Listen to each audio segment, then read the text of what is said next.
1, 1-0 Angels. Hit well.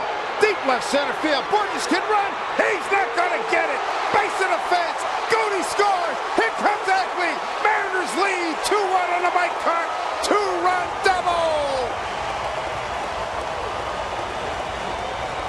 Mike Carp, late inning lightning again. The second time against the Angels in the last 3 nights. Mike Carp has not only been good since being recalled, but now he's turning into a clutch hitter for the Mariners. Downs trying to go away again, gets it away, but it's belt high, and he hammers it into left center field.